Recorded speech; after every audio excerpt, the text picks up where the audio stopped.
Apologize for running a little behind because couldn't find the right folks to join us on a quorum. Regulated industries running along. They should be wrapping up now, but we now the chair notes the presence of a quorum, and I'll convene the Ethics Committee of the State Senate to order. I'm going to ask Senator Harbin, would you begin our meeting with prayer? What's your number, sir? Number 13. Lucky 13. Lucky 13. All right, let's pray. Lord, we thank you for the time here. We thank you for freedom and liberty, and Father, the ability even to worship you.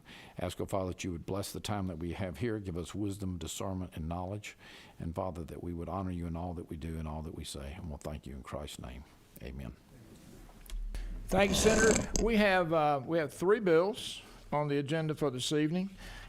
Senate Bill 368, Senator Williams, he's hung up in Reg Industries, so we'll defer that bill. Senate Bill 413, Senator Robinson will address that bill, and then House Bill 976, Chairman LaHood, that'll be hearing only, but we'll consider that bill. But we're going to start, if you don't mind, Senator Robertson, if you would present SB 413. Chairman, would you like for me to go down front, or are you comfortably presenting from here? I'm comfortable wherever you are comfortable. All right. Chairman. Thank you, Mr. Chairman.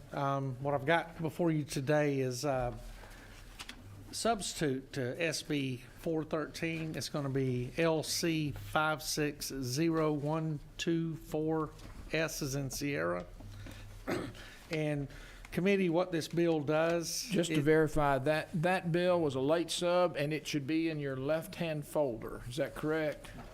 it was in mine, yes, sir. Okay, very good. Just make sure we're on the right sub. Thank you. Yes, sir.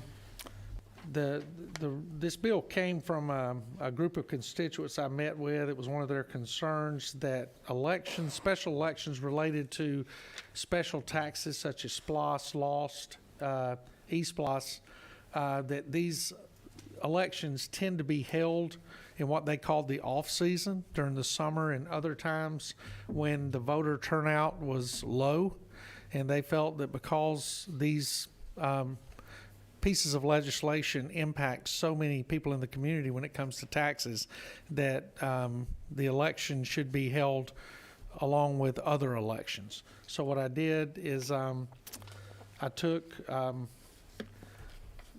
looked at code section 21.2.540 in the OCGA, and if you'll follow with me, if you'll notice on line 13, it talks about provisions of law for special primaries or special elections to fill vacancies in municipal offices. And if you jump over to line 41, it talks of provisions to special elections to present certain questions to voters. And in reading that, it was interpreted that those are some of those elections related to, for example, alcohol sales on Sundays and things of that nature. So what we added is, if you go to line 54, it says, notwithstanding any other provision of law to the contrary, no special election shall present a question to the voters on sales and use taxes authorized by articles. And the articles listed there are the articles in the Georgia OCGA that specifically discuss these types of taxes that we're talking about. And it says, except on the Tuesday after the first Monday in November in even numbered years. And Mr. Chairman, what I would need to do is, because of the way that's written, I've spoken to Ledge Council. We received this sub just a little while ago. So what I want to do is amend that line as we move through this process, where it said the first Monday in November, comma,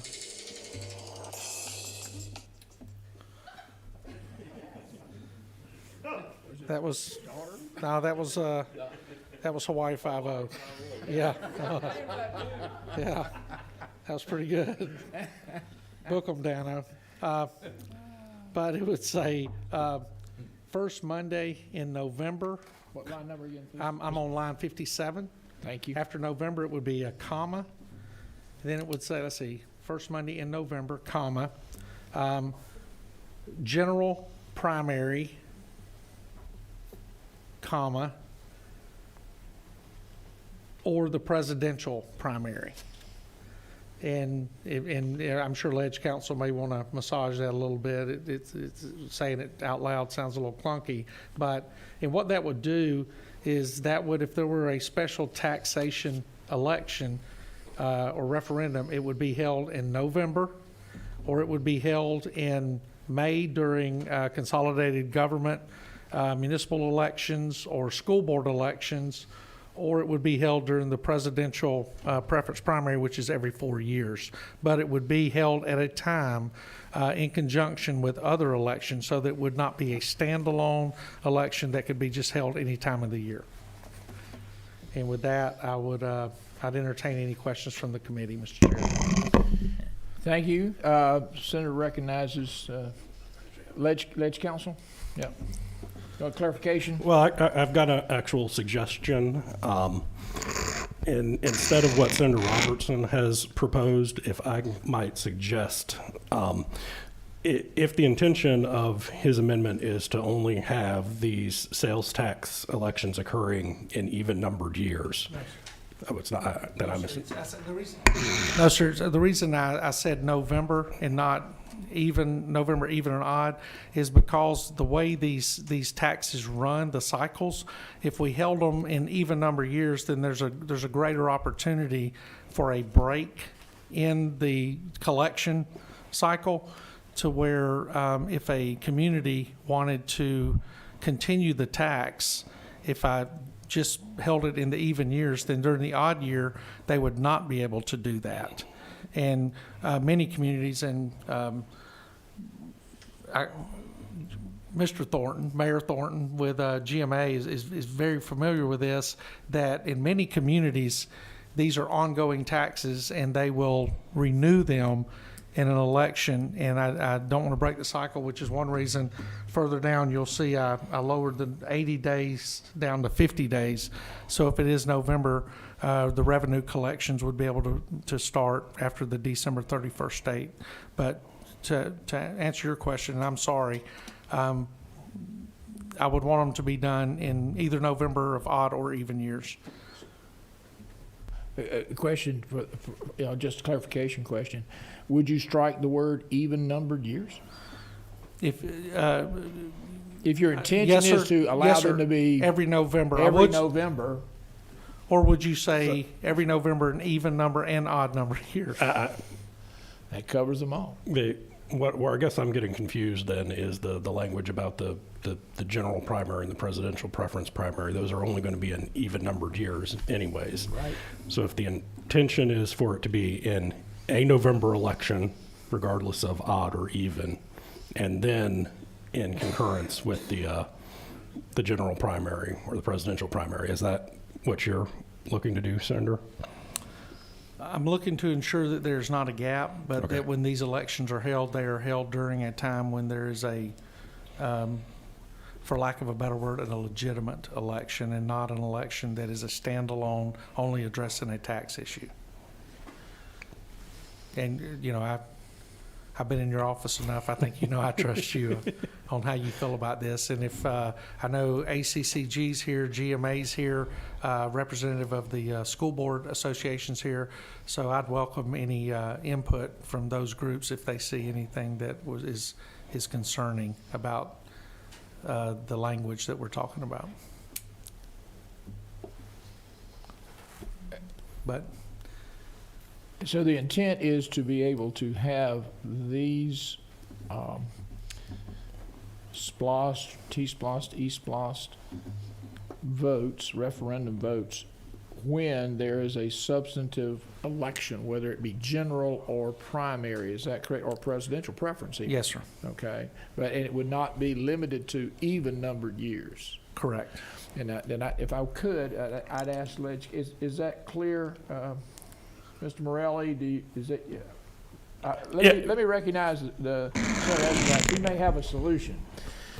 It's not an easy solution, but, Mr. Chairman, I think what would be needed is two subsections, one that addresses odd number years, because in odd number years, you see under section 2A, it explains what happens in odd numbered years it'd be the third Tuesday in March or the first Tuesday in November, essentially. In even number years, it's a general primary or the first Tuesday of November. If you're trying to have that same dynamic, then you could replicate that under that new section 3. You can have an A and B, essentially saying the same thing. My only concern about putting a March or May in there is that the way this body works up here, those dates, those months could change based on another piece of legislation, and I think there was a substantial debate on the national level as far as to the presidential primaries as to which, when they would be held. And so that was my only concern about that. So that's why I was trying to keep it as general to those types of elections as opposed to the months that they could possibly be held in. Because as you know, Senator, you and I will be standing for election in May this year and in November. Mr. Morelli. So I think I may have come up with maybe some language which I think is getting at what Senator Robertson wants. So right now, it looks like the only date that is currently authorized for a SPLOST election that we want potentially removed is the third Tuesday in March in an odd-numbered year. So we could just, on line 56 after Title 48, instead of listing the elections where these SPLOST elections can be held, it would, say that no such, SPLOST election shall be held on the third Tuesday in March in an odd-numbered year. Because it would keep the November election in both odd and even-numbered years, and it would keep the presidential and general primary in an even-numbered year.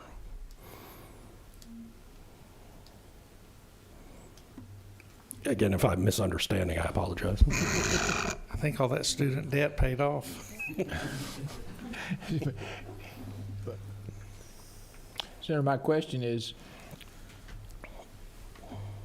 would this not open up the option of essentially having the SPLOST, E-SPLOST, T-SPLOST votes, referendum, at any time except that one time every 2 years?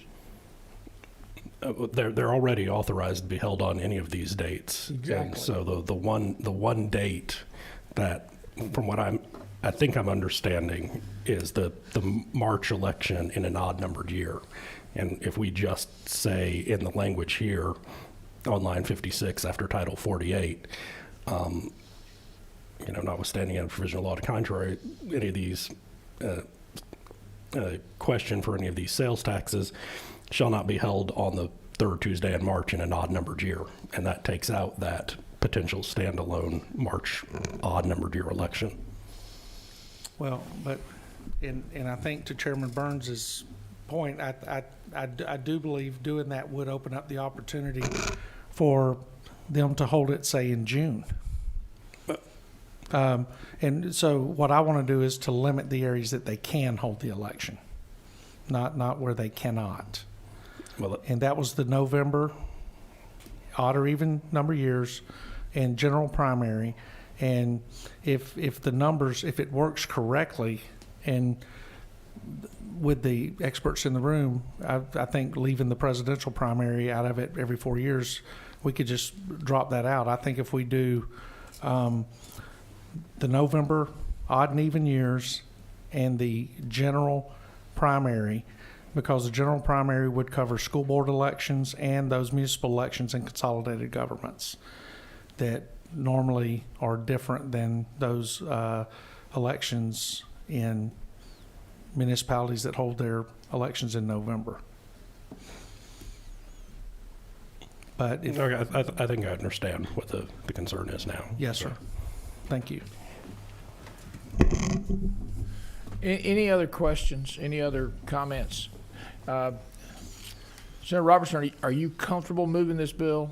Or would you rather? I'm extremely comfortable moving the bill. What happened was when we were working on the substitute, there was some confusion there.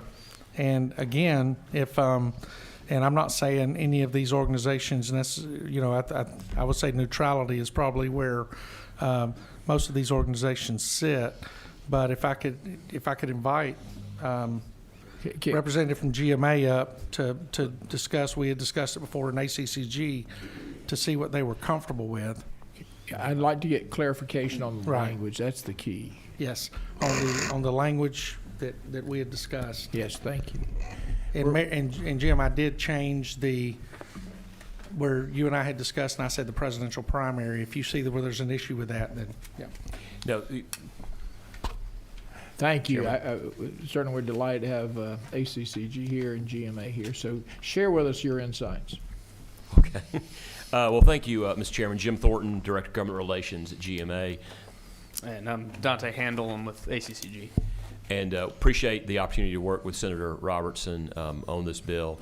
And so as I understand, the goal of the legislation is to have special sales tax elections held on November of an odd year, November of an even year, and the general primary, which is currently set for May of even years. And certainly we understand that. There are going to be other elections being held in November of odd years. Every city is having their election in May of even years. You have the school board, you have the consolidated governments, and you have your primaries, right, for the general primary.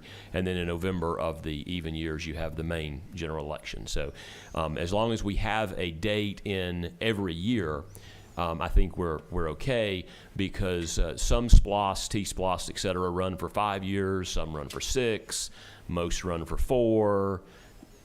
You have a variety of dates. So to get the math right, you need an election year in every year, even and odd. But both Novembers and then May of even, I think, accomplishes that. And I understand, I think, what Legislative Counsel is saying, that Section 2 authorizes when you can have those, and then we could carve it out, or we could make it more specific to clarify exactly the 3 dates that are intended. Either way, I think you get to the same place.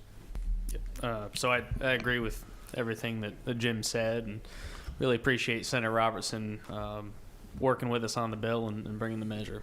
Very good. I agree with you. I think if we can agree on how to nail down the language, I think we conceptually are on the same page.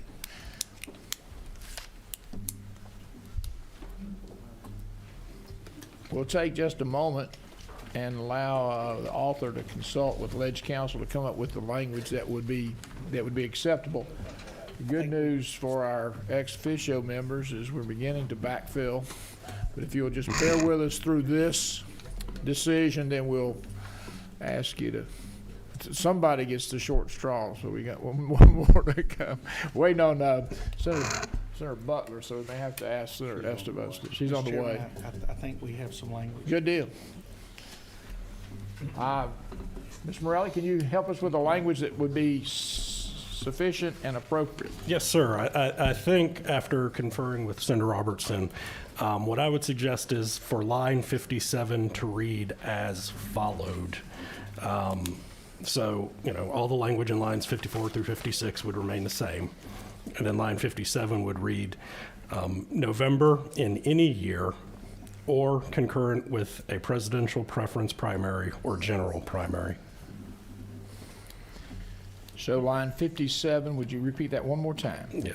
Line 57 would read, November in any year or concurrent with a presidential preference primary or general primary. Concurrent with any general primary or presidential preference primary, is that correct? I would phrase it presidential primary first, because that just tends to be how it appears other That's places fine. in the code. That's fine. I'm good. Senator Robertson, are you comfortable with that? I'm very comfortable with that. Yes, sir. Okay. Any further input? No, sir. Thank No, you. sir. Thank you. Any further questions from the committee? Is everyone on the same page? Any further questions? What is the will of the committee?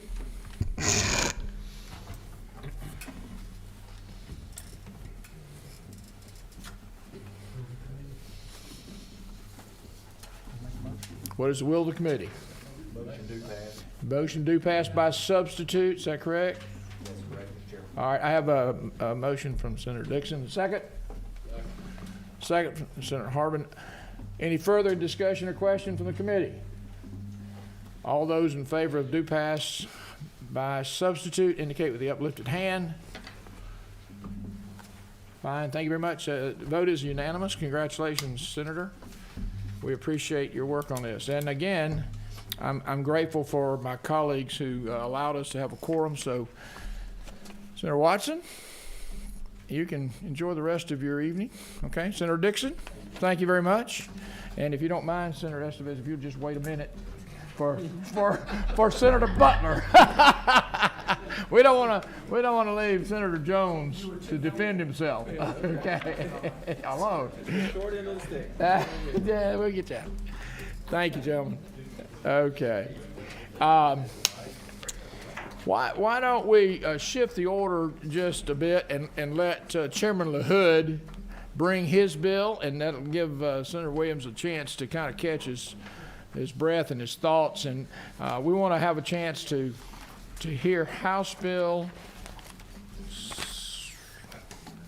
976, Elections and Ballots Used in Optical Scan Voting Systems. And this is hearing only because we want to understand the content of Chairman LaHood's bill. So, Chairman LaHood, thank you for presenting this legislation.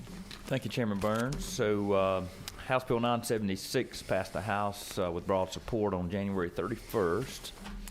And what it does is requires there to be a visible security feature on the ballot.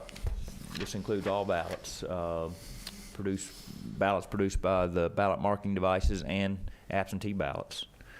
And it explains on line 18 that at least one such security feature should be a visible watermark that identifies the ballot as an official Georgia ballot. So we all know that today our ballots have the ceramic coating that you can't see with your eyes. It takes a special wand to know it's there.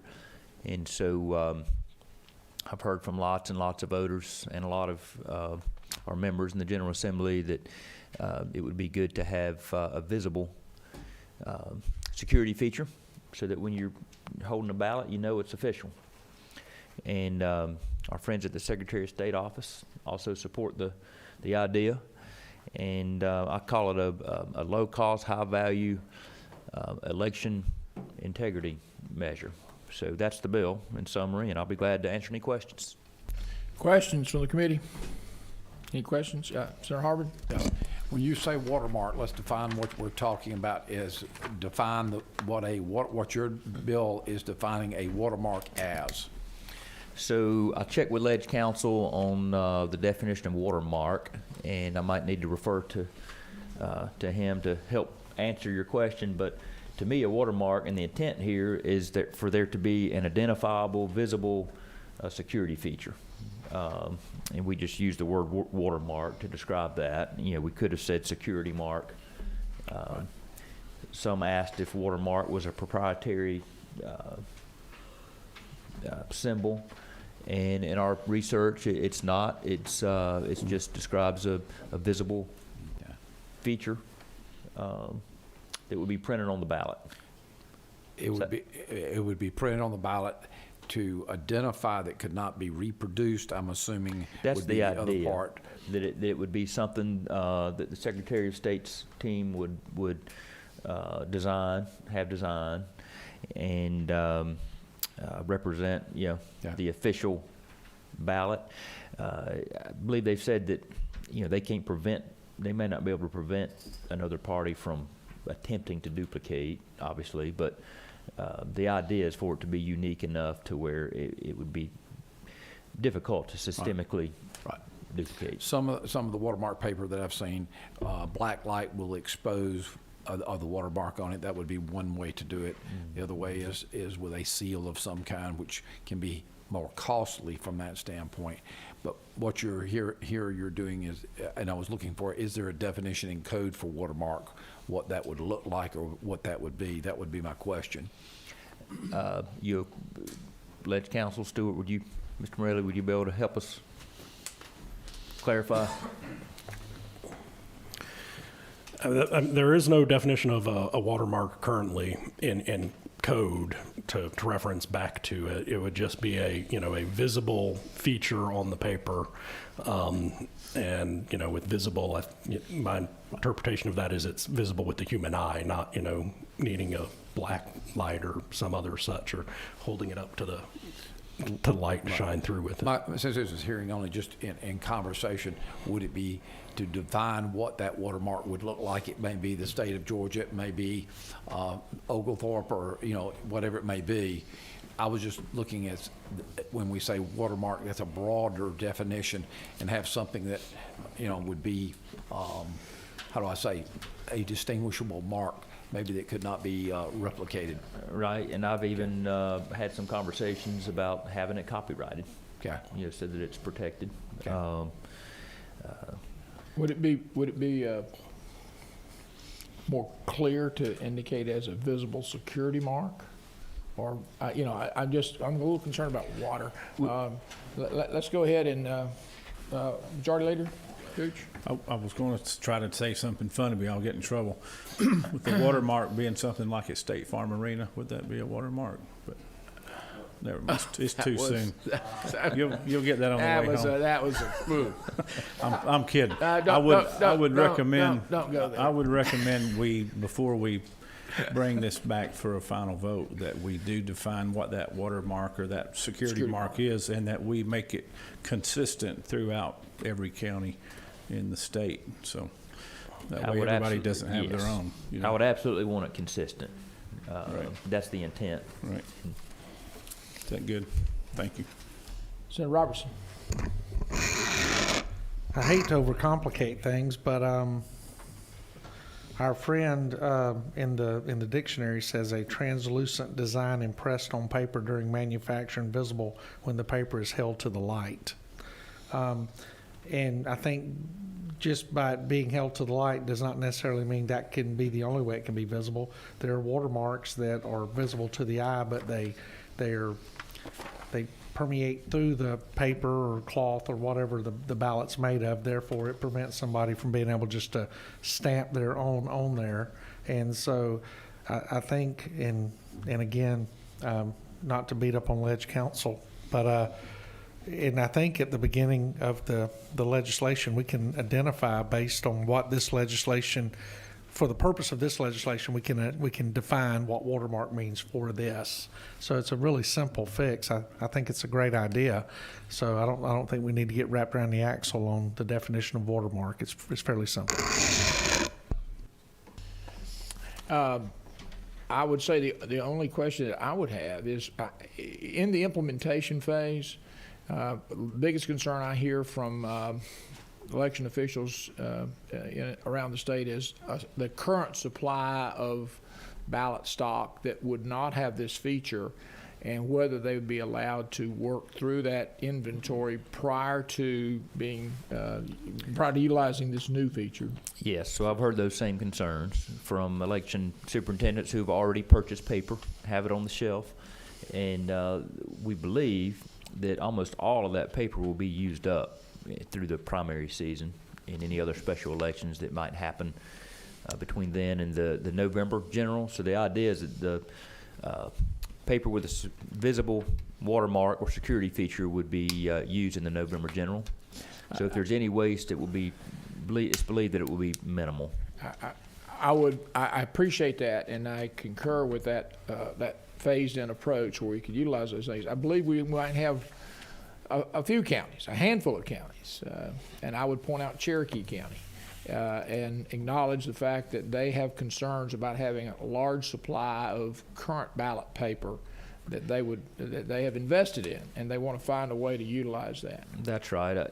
I believe I've heard from them too, and I believe what they said was they purchased around $10,000 worth of ballots recently, and in my research that represents around 75,000 ballots.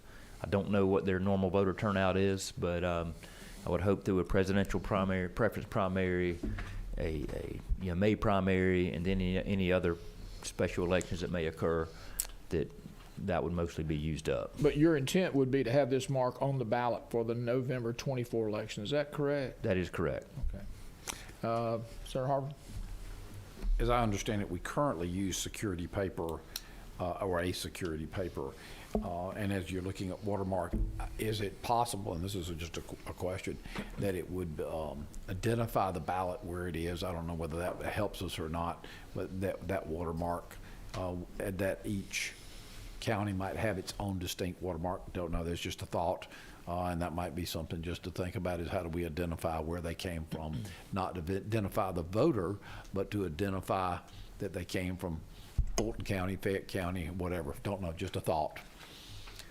That may be worthy of discussion. That was not my intent with the bill, but Okay, understood. I could see, where it might be beneficial in some cases. We do want to make sure it doesn't identify the voter, obviously. Right. Just a thought. Senator Williams. Thank you, Mr. Chairman. Senator Harbin, that wouldn't work because you've got different ballot styles in each county. So you wouldn't have uniform races statewide. They're going to be only to that county. So even though it might be the presidential preference primary, which that's all it is, but all of your other elections is going to have local races on it, so it will be only pertain to that county. Thank you. Thank you. We have a number of just technical issues that we want to work through, but I would hope that the committee would be receptive to this concept and supportive of the chairman's proposal. Any further questions from the committee? And we have some folks that would like to share some input on this bill. I'm grateful for that. Any further questions for the author? Thank you, Chairman LaHood. All right. Appreciate the We hearing, appreciate and thanks for your efforts to make it better. Thank you. We have a number of folks that we'd like to hear from. I want to certainly thank the Secretary of State's office. I appreciate Mr. Teasley being here. I appreciate Mr. Sterling being here, and he was called away on another challenge. And I appreciate Ms. McGowan being available, so I'm grateful for that. So, Mr. Teasley, if you'll come and kind of share the input from the Secretary of State's office. Thank you, Mr. Chairman, members of the committee. We just wanted to come and add our support to the measure that Chairman LaHood has brought forward. And also, I'd also, as a point of personal privilege, we were enjoying the Senate ethics agenda today, and so I just wanted to say thank you. It's a delightful agenda. Future agendas may not be as enjoyable. It's a very enjoyable agenda, and so we're happy to be here. Yes, sir. I'm aware. Just want to express our. So yeah, we as the chairman presented, we believe this is a low cost, high reward way of giving some additional assurance to voters that they can be confident that their ballots are authentic. Right. Thank you very much. And again, we appreciate the partnership. Certainly. Oh, boy. Mr. Robertson. Mr. Teasley, I don't want to trap you in a policy issue or anything like that, but some things being thrown around, and sometimes we overcomplicate this. Mm-hmm. But for security purposes, I mean, wouldn't a single identifiable watermarked ballot that looks exactly the same, that trademarked or whatever, and we use it throughout the state of Georgia, don't you think that would add a stronger layer of security as opposed to us trying to open it up and saying, different election boards are allowed to use their own watermarks or some unique thing? It gives us less control over what's going on. So don't you think we just need to be really consistent with this? I do. I believe so, yes, sir. But also you have the issue of cost. Once you start having multiple different seals, you have and the logistics and the cost that come with that would be a concern. So right now it would be a simple one seal. We'd like the trademark idea, something that incorporates something very Georgia-ish. I don't realize it's not a word, but I'm not going to get into the design. That's not my area of expertise, but something that's authentically Georgian is the intention. And by using it around the state, like you're talking about, volume should lower the costs. Exactly. Yeah. Thank you. Senator Estes. Thank you, Mr. Chairman. Question. Hold on just a second. I'm trying to make this. Your mic does not seem to work. See if it's number 7. Yeah, hit the button again. There you go. Thank you. There you go. There you are. Thank you, Mr. Chairman. Question, I've heard low cost a couple times. Is there an estimated cost? And Approximately 110,000. that sounds low cost. Yes, sir. To me. Thank you. Let me ask a follow-up on that. Currently, we're using a non-visible mark, is that true? Correct. And it has a cost associated with it. Is this visible mark relatively equivalent? Is there an upcharge? So you're talking or about the down? cost of the ballot. The cost of the ballot. So let me add to what I just said to you. So 110,000 would be to have the dandy roll, is what it's called, acquired with this seal. That would be a one-time cost. There might be a licensing or maintenance fee, but it would be minimal, we believe. And then you have ballot cost. So I believe, if I'm not mistaken, our current ballot cost is around 13 cents per ballot, which is where Chairman LaHood was able to do the math and see $10,000 is about 75,000 ballots. The aforementioned Cherokee County, which we believe they will blow through presidential preference primary and the primaries. Very good. But the cost would be minimal to add a security feature. Thank you. Chairman Williams. Thank you. If you go to that watermark, would you have to continue doing the other treatment to the paper that you would hold it under light? We would You keep wanna both, do yes, sir. both? Yes, we would keep both the invisible security as well as the more visible security. Okay. We believe that So that would double your security features. that's Is that our fair? hope, and we hope it increases confidence. Absolutely. Thank you. Any further questions? Thank you, Mr. Teasley. We appreciate you. We have the duo, the dynamic duo Favorito. Y'all are welcome to come together and share your input. We're on a very unique evening now because they have both indicated that they favor this bill, and we're quite delighted. We're glad to be on the same side of the Secretary of State. That's right. I'm Tamara Favorito with Voter GA, and I just want to say I support this bill. I like the fact that it's simple and it's low cost, and I especially want to emphasize the importance of having it ready for the November elections, because securing our November elections are of utmost importance. Thank you. Thank you. Mr. Favorito? Yes, sir. Thank you. We obviously support this bill, regardless of how the language you work out. One of the definitions, if definitions is an issue for a watermark, it could be identifiable security feature that could not easily be reproduced. One of the key factors of this is, I think Senator Harbin pointed out, the watermark should not be able to be easily reproduced. So I just want to mention one last thing. Of course, this allows us the ability to authenticate the ballot. But in order to authenticate the ballot, you have to be able to see the ballot. Right now, ballots are sealed permanently after certification, and That's not a part of this bill, Mr. Favorito. I'm just saying, I appreciate your input and your comment, but I would also suggest that we're working very diligently to make sure that the ballots are fully available to every citizen in Georgia in a digital form, and we're pursuing that aggressively. Good. But we Well, do understand your yeah. concern about accessibility of ballots. Senate Bill 122. Thank you. Thank you. Again, we thank Chairman LaHood. We won't take any action on this bill, so there's no motion to take. So we want to thank Chairman LaHood for his efforts, and we will reconvene this discussion probably in a week or two or three or whenever. But certainly, I hope that the committee would be receptive to whatever adjustments the author feels is appropriate. Thank you, Chairman.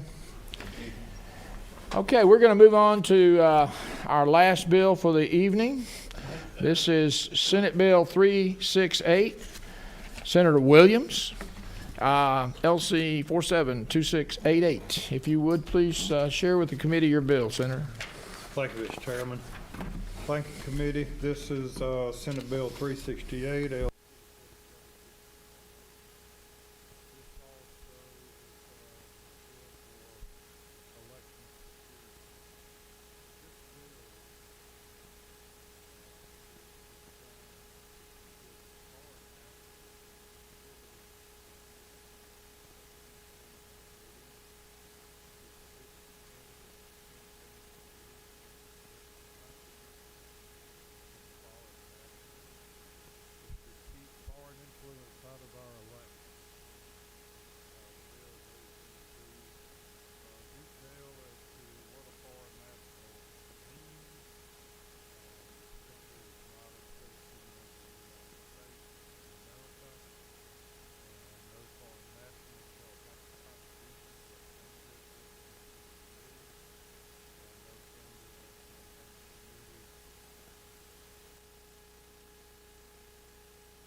Try that now.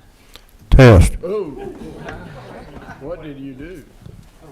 He has a magic touch, apparently. Obviously, Anyway, fully charged. I don't have to start over, do I? No. Okay, sorry. thank you. It's Thank been a long day. Anyway, I'll be glad to answer any questions that anyone might have. I would ask you just to quickly summarize it in that 3-second sound bite. What does your bill do? This bill prohibits foreign nationals from contributing to candidates or campaign committees, to prohibit candidates and campaign committees from accepting contributions from foreign nationals, and it defines what a foreign national is. It's an individual who is not a citizen of the United States of America. Thank you. Thank you, Mr. I've Chairman. worked with the Secretary of State's office on this, and they're in complete agreement with this bill also. Thank you. You do good work. Senator Harbison. Nope, I'm sorry. Gooch. Senator Gooch. So I'm not seeing it in the bill. Maybe the author can tell me where to find it. If I go to my mailbox in July before the primary election and I open a check from John Doe, how do I know if John Doe is an American citizen before I deposit that check? Okay. Any person who acts as a representative, they have to register. Right now, the state of Georgia does not require registration of anyone who sets up or is a foreign national, but in federal elections, they have to, federal election laws. Okay. This is going to require an ethics, and we're looking at rewriting the ethics, that people who are foreign agents or representatives will have to register with the State Ethics Commission that who they represent. So the responsibility is not on the candidate to No, sir. verify? That's right. Okay. All right, thank you. Senator Harbin. Question, if a foreign national is, what is the penalty for them? Is there a penalty that is given to them, and how severe is that penalty? Pew. Sam, you might want, it's been a long day. Is it outlined in there, Sam? Do you remember, Mr. Teasley? We'll invite Sam Teasley, Secretary of State's office, to respond to the author's request. Thank you, Mr. Chairman, members of the committee. I don't believe there is it would be a violation of the ethics code. And so, however, the ethics committee handles that. It's my understanding that's how that would be handled. But there's not a specific penalty listed out. Which ethics committee? I mean, I'm sorry, we call it the Ethics Commission. Ethics Commission. Yes, Georgia, I apologize. it used to be Yeah. called Transparency I'm and just whatever. so enjoying the Ethics Committee today Okay. that I just wondered, okay. went to ethics, I should have said Ethics Commission, Okay, or whatever appreciate it. the name of it is now, the Government Transparency and whatever we call that now. And the ethics election code is being worked on now and will be introduced later, even this session, because they're making some changes to it. I met with them this morning, going over some of these changes, and so the penalties would be there where they assess the fines and they bring the charges. And just my question, would it be reasonable since we are doing this, to place the penalty within this piece of legislation, whether that is a monetary fine or what may be done there? Just a thought. No, I think it's going to be better to let the Ethics Commission handle that and be in their legislation. Okay. Thank you. Senator Robertson. Yes, sir. Just a point of clarification. I'm reading on line 1516 the definition of a foreign national, and on line 17 is a national of the United States, who is not lawfully admitted for permanent residence as provided for by federal law. Would this be someone, for lack of a better term, someone who's a holder of a green card, who's a resident, working here, but not a permanent citizen? That may be a legislative council question. These definitions are pulled from the federal, the comparable federal provision prohibiting certain donations by foreign nationals. It's the exact same definition. Yeah, I okay. didn't decide to reinvent the wheel when So it would be the foreign national that I would think about in DC who actually represents a entity outside of the United States. And I noticed Senator Estevez lighten up. I mean, and I trust his opinion on this. Would it be the second? So that definition excludes. Yes, go ahead, please. So that definition excludes every national of the United States except for a green card holder. Okay.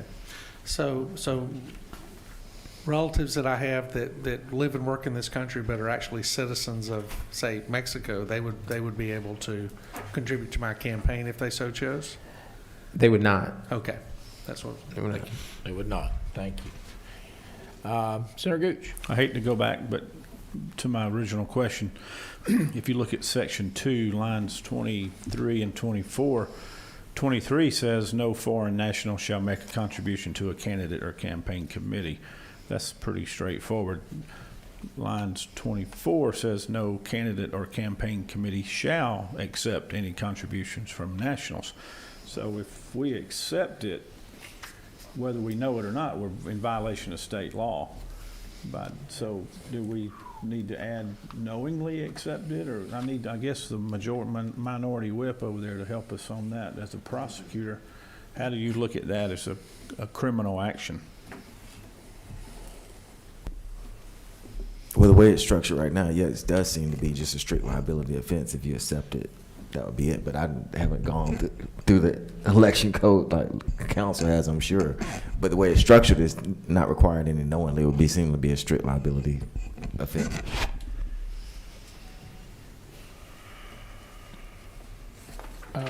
Does the Legislative Council agree with Senator Jones's? As currently written, I would agree that there is, as is proposed here, there is no requirement that there is any knowledge on behalf of the candidate of the source of the funds.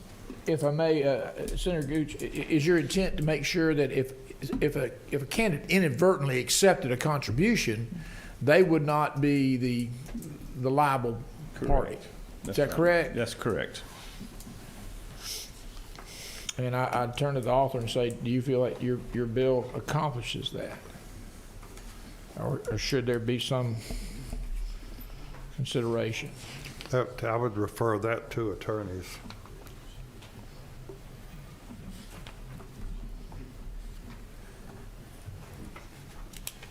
If I look at lines 24 and 25, no candidate or campaign committee shall accept any contributions from foreign nationals. That's a pretty direct statement. Yeah, and so I think to the majority leader's point, he said that he would feel more comfortable. knowingly accepted shall no candidate or campaign committee shall knowingly accept any contribution. Is that a fair statement, Senator? That's if it meets the legal test, yes.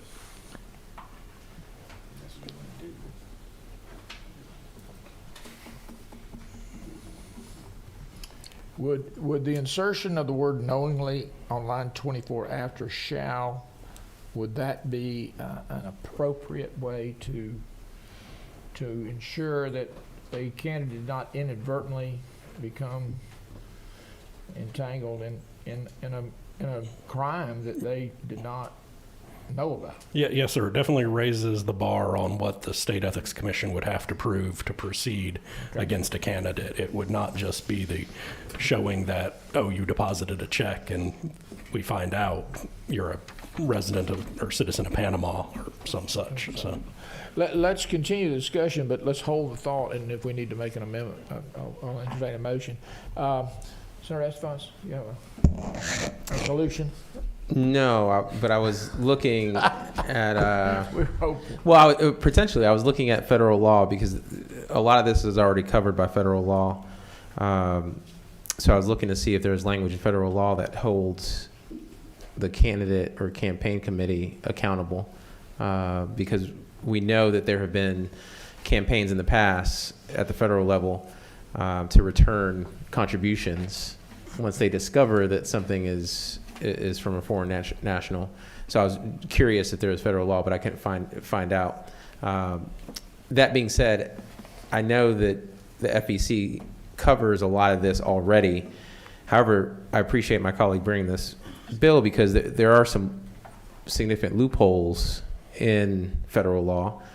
So I'm wondering, is the term campaign committee, does that cover PACs? Or I guess it wouldn't. Anyone that's a corporation, that is a non-natural person that gives a candidate money. And let me state why I asked that. Let me explain why I asked that. In federal law, there are certain organizations that can receive money from foreign nationals, from foreign entities, not disclose it, and then give that directly to a candidate. It's a big loophole. And I was curious about whether campaign committee would cover a PAC from, prohibit a PAC from receiving money from a foreign government, turning around and giving that to a candidate here in Georgia. Good question, thank you. That would be a legislative, thank goodness for all of you attorneys on this. Because we want to make sure we close this up. Stuart, do you have any comments on that?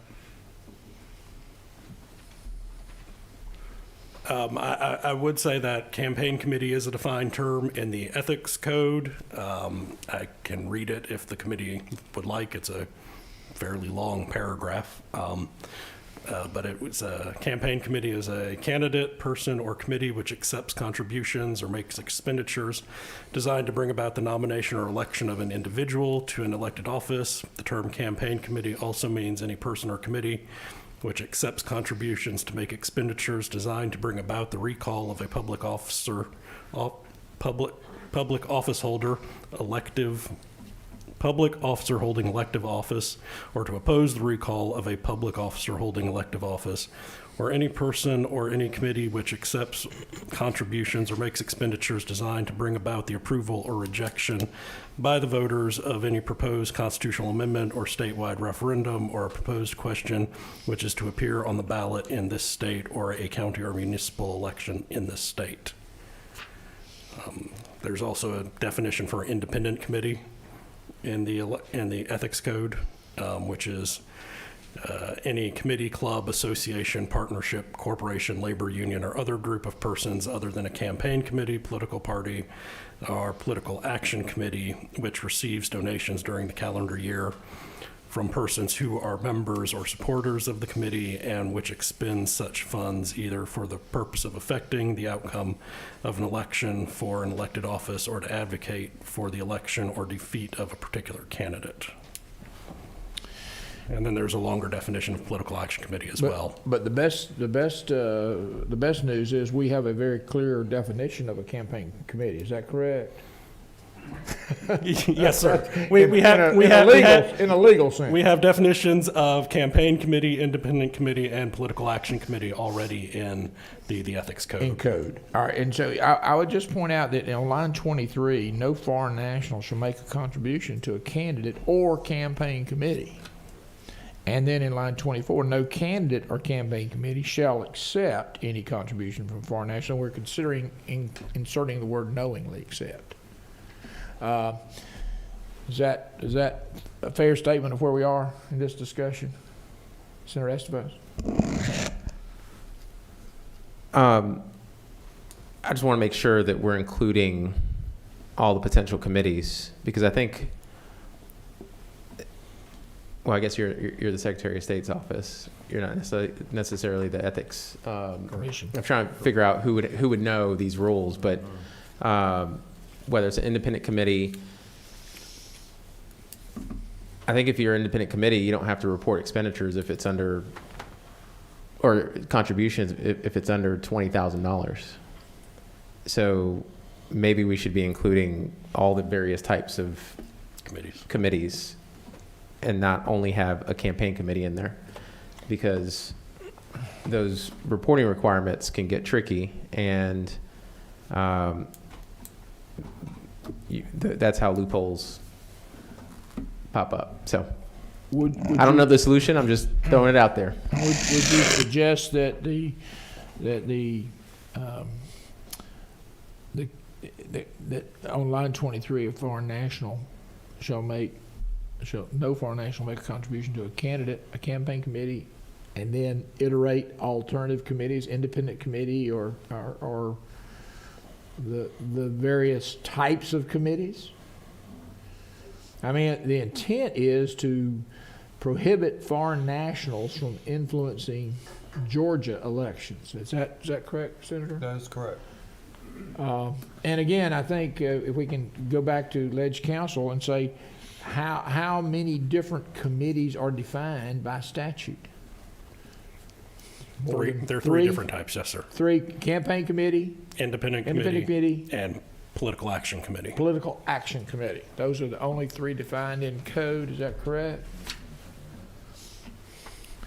Again, that's a my point. Yes, sir. Just double checking. Yes, those are Point- the only 3 type of committees. Again, from a standpoint of moving forward, if that clarifies the fact that we don't want foreign national influence, we would perhaps wish to consider an amendment that would include those 3 committees. Is that correct? Not just one?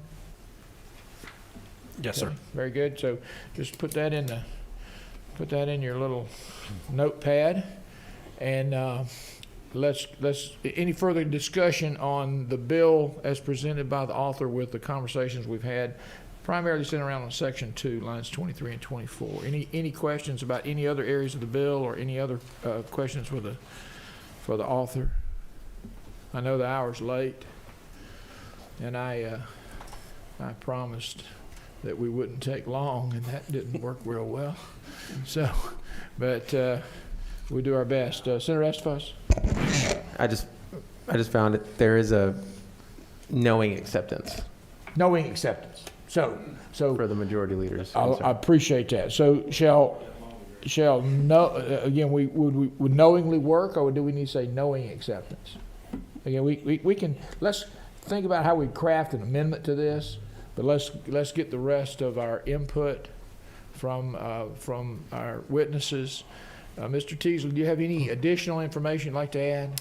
I just want to thank the senator for bringing the bill. And obviously, we are in support of this measure. We believe it provides an important transparency measure in this process. As has been discussed here, currently federal law prevents foreign donations to elections, but we believe that the Georgia Code is silent on that issue, and so it's important. I know we talk about the word loophole. I was told that I should never use the word loophole. You should talk about the code is silent as opposed to saying the word loophole. So I try to make myself not say loophole. For instance, on constitutional amendments, recall positions, referendums, and there's also nothing in state law that explicitly bans foreign donations to elections. So we're obviously in favor of this, and I think you talking about the different campaign committees, the independent committee, political action committee, that seems like a very good amendment. We would certainly be supportive of that, and certainly the knowingly accepting we also would be supportive of that. Thank you. Senator Roberts, you have a question? Yes, sir. To the author, in the process of putting this legislation together, did you find any other state that had legislation that prohibited this type of behavior? No, sir. Okay, thank you. Thank you, Ms. Cheesley. We appreciate your input and your willingness to work with the committee on this.